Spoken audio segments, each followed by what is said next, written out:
Hello guys and welcome to Waycrest Manor.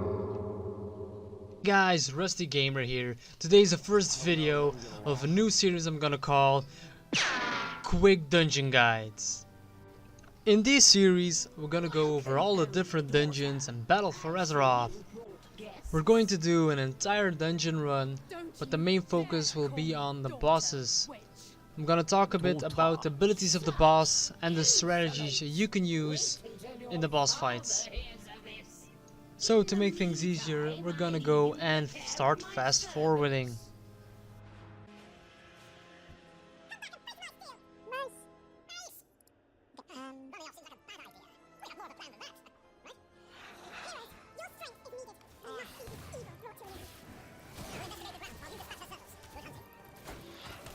So when you start the dungeon, you'll notice that all the doors are closed except for one door.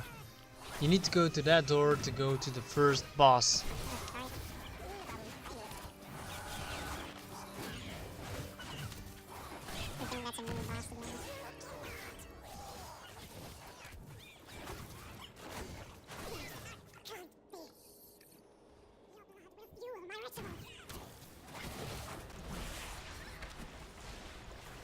So in the heat of battle, I accidentally started the boss fight prematurely. The Triad Sisters will be our first boss battle. This is a fun three-way boss battle that will have you swap the bosses multiple times during the fight. The sisters have the Ironbark shield buff that produces 99% incoming damage. This buff disappears only when the boss is holding the focusing iris. The sisters will take turn holding the iris, only dropping it when they take 50% of their maximum health and damage. When dropped, the next sister will take the iris. Focus on the sister that has the iris. When a sister has the iris, her main ability will be empowered and deals extra damage. She will also gain a secondary ability. Sister Solena will start with the iris. She casts Soul Bolt as her main ability, dealing damage to a random player. Her second ability, Soul Manipulation, will mind control a player until their health is reduced to 50%. When using mind control, she has reduced incoming damage. Sister Briar casts Bramble Bolt, which deals physical damage. Her Iris ability, Jagged Nettles, deals physical damage to a random target and applies a dot. This debuff is only removed when the target is healed over 90% of their health. Sister Melody casts Runa's Bolt, which deals shadow damage. Her Iris ability is Unstable Runic Mark. This debuff is cast on all players and deals damage every second. After 6 seconds, the debuff explodes, dealing damage to all players within 6 yards. So spreading out is the message. All the bolts that the sister casts can be interrupted. Focus on interrupting the sister with the iris. The sister that has the iris will start gaining energy. When they reach 100%, she will cast Dire Ritual, which deals heavy shadow damage to the entire party. So down the sisters before they reach 100%. That was our first fight, on to the next.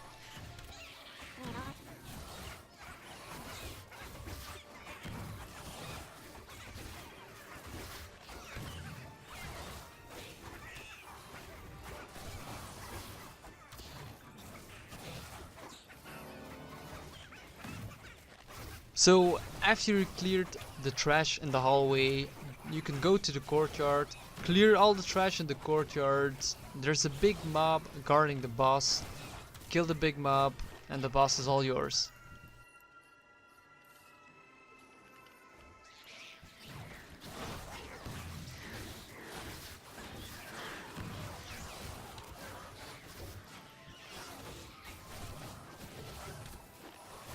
The big mob is called Martin Brindle, and she has two abilities. First ability is called Thorn Barrage, which deals a large dot, and the second ability is Splitter Spike, which will create a swirly circle under all the players. And a few moments later, a spike will erupt and deal damage, so avoid those. After you've finished, you can go to the boss. The second boss is called Soulbound Goliath. For this boss, you will have to keep an eye on his buff, Soul Harvest, which stacks every 2 seconds and it will increase his damage by 5%. He has a crush ability that deals a lot of physical damage. He will cast Soul Thorns on a random player except for the tank, which deals damage every second and stuns the player until it is destroyed. So kill the Soul Thorn as soon as possible. Lightning will strike the ground and a fire will emerge, which deals damage to players, so don't stand in the fire. If the boss stands in the fire, he will get Burning Brush buff, which clears the damage buff stacks, but he will also deal heavy AoE damage. Try to kite the boss in the fire at around 10 soul harvest stacks. The healer should be prepared for the upcoming AoE damage. After you finish the Goliath, the third boss is next.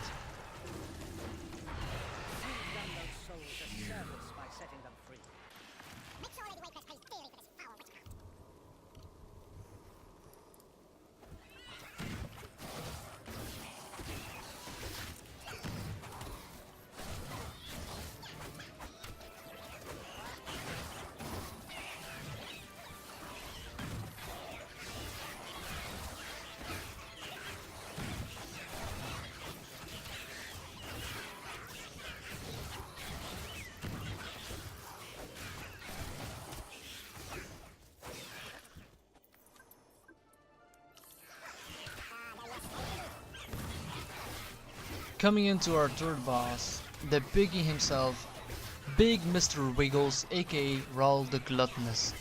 This is a stationary boss fight, and the tank should stay in melee range at all times, because if nobody is in melee range he will cast Consume All, that deals heavy damage to the entire party.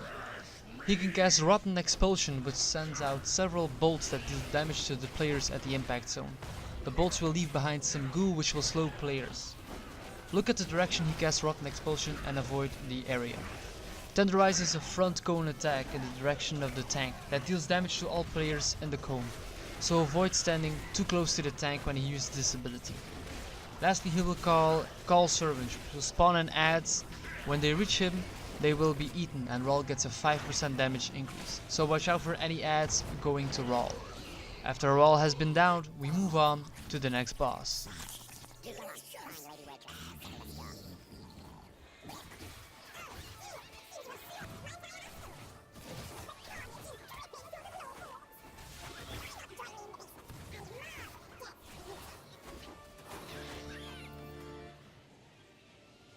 Knock knock. Waycrest. Madam Waycrest.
For our fourth boss fight we encounter the Lords of the House, Lady and Lord Waycrest.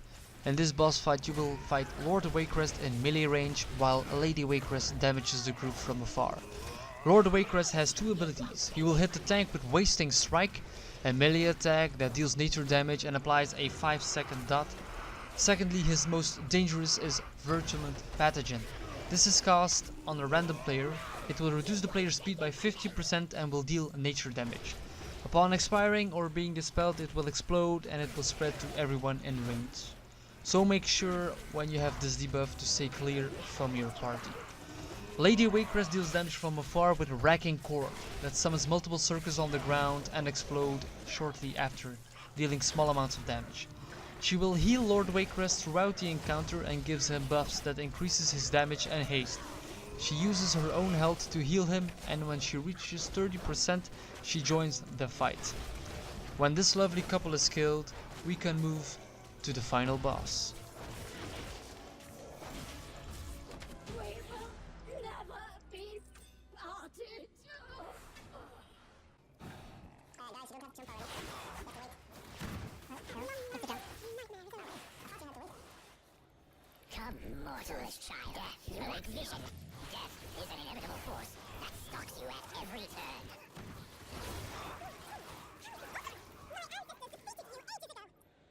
Your ancestors wiped out my people, but they could not destroy me. Goraktul is our final boss for this dungeon. The party needs to focus on killing the ads he spawns in. He spawns in a death-touched slaver every 20 seconds. This ad will use Dark Leap on the furthest target, applying a 5-second dot to them and anyone in range. Now Goraktul has two casts. Darkened Lightning deals damage and is basically a chain lightning, jumping to different players. This is a cast that can and should be interrupted. Dread Essence is his second ability. He will cast this when he reaches 100% energy, dealing moderate amounts of shadow damage to the entire party, and all ads spawned in will be healed or resurrected. You can use Alchemica Fire, which spawns in the room, to burn the corpses of the death touch slavers to prevent them from being resurrected. Other than that, focus the ads and hit the boss hard. After Goraktul has been defeated, congrats, you finished Waycrest Manor. Cannot hold me. If you like this quick dungeon guide, please let me know by writing a comment, clicking the like or subscribe button. All feedback is important to continue this series. Thanks for watching and see you next time.